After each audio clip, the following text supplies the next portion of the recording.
Hi friends, welcome to Wow Home Arts. இன்னைக்கு நம்ம சேனல்ல ஒரு டெலிவரி பாக்ஸை சூப்பரான ஆர்கனைசரா நம்ம மாத்த போறோம். இங்க நான் grocery வாங்குனா எனக்கு இந்த மாதிரி பாக்ஸ்ல வரும். அதனால நான் அதை எடுத்துர்க்கேன். நார்மலான Amazon டெலிவரி பாக்ஸ் கூட நீங்க யூஸ் பண்ணலாம். இதுக்கு இந்த மாதிரி ஃபர்ஸ்ட் நம்ம பேக் சைடுல ஃபுல்லா செல்லோ டேப் ஒட்டி எடுத்துக்கலாம். அப்பதான் நல்லா ஸ்ட்ராங்கா இருக்கும். இது சுத்தி கவர் பண்றதுக்கு ஒரு ஜெனரலா வீட்ல இருக்கிற ஒரு கிளாத் எடுத்துர்க்கேன். இந்த மாதிரி இல்லனா நீங்க பழைய நைட்டி, குர்த்தி அப்படி இல்லனா ஷர்ட் அது மாதிரி கூட நீங்க கட் பண்ணி இத சுத்தி ராப் பண்ணலாம், நல்லா இருக்கும். இப்போ நான் மெஷர் பண்ணி கட் பண்ணி வச்சிருக்கேன். ஒட்றதுக்காக இந்த சைடு உள்ள மடிச்சு ஒட்றதுக்காக கொஞ்சம் விட்டுடுங்க. பின்னாடி இந்த அளவுக்கு இருக்க அளவுக்கு நம்ம மெஷர் பண்ணிக்கலாம். அதே போல இந்த பாக்ஸை சுத்தி இந்த துணி கவர் பண்ற அளவுக்கு நம்ம மெஷர் பண்ணி கட் பண்ணிக்கலாம். நான் ஆல்ரெடி மெஷர் பண்ணி கட் பண்ணி தான் வச்சிருக்கேன். இப்போ இது ஒட்றதுக்கு நான் க்ளூ கன் யூஸ் பண்றேன். க்ளூ கன் அப்படி இல்லனா ஃபெவிகால் இருந்தா கூட நீங்க அது யூஸ் பண்ணலாம். அது நல்லா ஸ்ட்ராங்கா தான் இருக்கும். நான் கொஞ்சமா க்ளூ வெச்சிட்டு துணியை இந்த மாதிரி ஒட்டிக்கிறேன். இப்போ வீடியோல பார்க்குற மாதிரி அந்த கிளாத்தை எடுத்து இந்த பக்கம் போட்டுட்டு நம்ம 4 பக்கமும் க்ளூ வெச்சு அந்த ஹார்ட் க்ளூ வெச்சு நம்ம அப்படியே ஒட்டிட்டு வர வேண்டியதுதான். இந்த மாதிரி பண்ணும்போது ஈஸியா நம்ம ஒட்டிட முடியும்.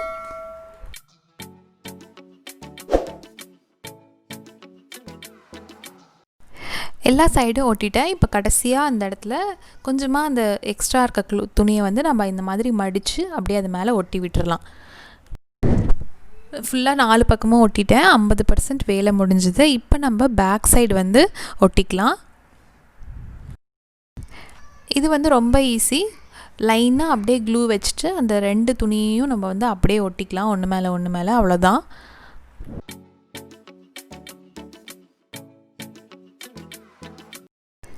இப்போ அந்த சைடுல இருக்கிற கிளாத் அழகா ட்ரையாங்கிள் மாதிரி உங்களுக்கு வந்துரும். இதுவும் நீங்க க்ளூ போட்டு ஒட்டிக்கோங்க.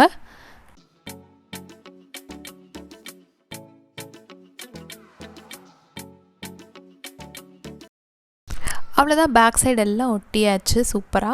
இப்போ இந்த பாக்ஸை டர்ன் பண்ணிட்டு இப்போ மீதி இருக்கிறது எல்லாத்தையுமே நம்ம அப்படியே உள்ள மடிச்சு கம் அப்ளை பண்ணிட்டு நம்ம ஒட்ட வேண்டியதுதான். அவ்வளோதான், எல்லா பக்கமும் நல்லா ஒட்டி எடுத்துட்டேன். பார்த்தீங்கன்னாவே தெரியும் எவ்வளோ சூப்பராக இருக்குன்னு. இப்போ இதுக்குள்ளே நம்ம ஒட்டுறதுக்கு நான் நார்மலாக வீட்டில் இருக்க A4 ஷீட் எடுத்து ஒட்டுறேன். அப்படி இல்லைனா உங்ககிட்ட துணி இருக்குன்னா நீங்கள் உள்ளாரையும் துணியே கூட ஒட்டிக்கலாம். அப்படி இல்லைனா கிஃப்ட் ரேப் இருந்ததுன்னா கூட நீங்கள் உள்ளே ஏதாவது கிஃப்ட் ரேப் மாதிரி கூட ஒட்டி எடுத்துக்கலாம். இதே போல் நான் எல்லா சைடும் உள்ள அந்த கார்ட்போர்ட் தெரிகிற இடத்துல எல்லாத்தையும் நான் A4 ஷீட் கட் பண்ணி ஒட்டிக்கிறேன். நான் சின்ன பாக்ஸாக இருக்கனால A4 ஷீட் ஒட்டியிருக்கேன். கொஞ்சம் பெரிய பாக்ஸாக இருந்ததுன்னா நம்ம கிஃப்ட் ரேப் அப்படி இல்லைனா உள்ளேயும் நம்ம துணியை ஒட்டிக்கலாம். அதுவும் நல்லாயிருக்கும். அவ்வளோதான் ஃப்ரெண்ட்ஸ், கொஞ்ச நேரத்தில் சூப்பரான ஆர்கனைசர் நம்ம பண்ணிட்டோம். இதே போல் நான் துணிக்கு பதிலாக நார்மலான கிஃப்ட் ரேப் இருக்கு இல்லையா, அதை வச்சு நான் கவர் பண்ணி என்னோடய பாப்பாவோட டாய்ஸ் எல்லாம் ஸ்டோர் பண்ணுறதுக்கு நான் யூஸ் பண்ணிகிட்ருக்கேன். எனக்கு இந்த மாதிரி நிறையா பாக்ஸஸ் வந்தது. அதனால் 2-3 பாக்ஸ் நான் இந்த மாதிரி செஞ்சு டாய்ஸ் எல்லாம் ஸ்டோர் பண்ணி வச்சிட்ருக்கேன். இதே போல் நம்ம ரெடி பண்ண பாக்ஸை இந்த மாதிரி துணியெல்லாம் கபோர்டில் ஸ்டோர் பண்ணுறதுக்கு நம்ம யூஸ் பண்ணலாம்.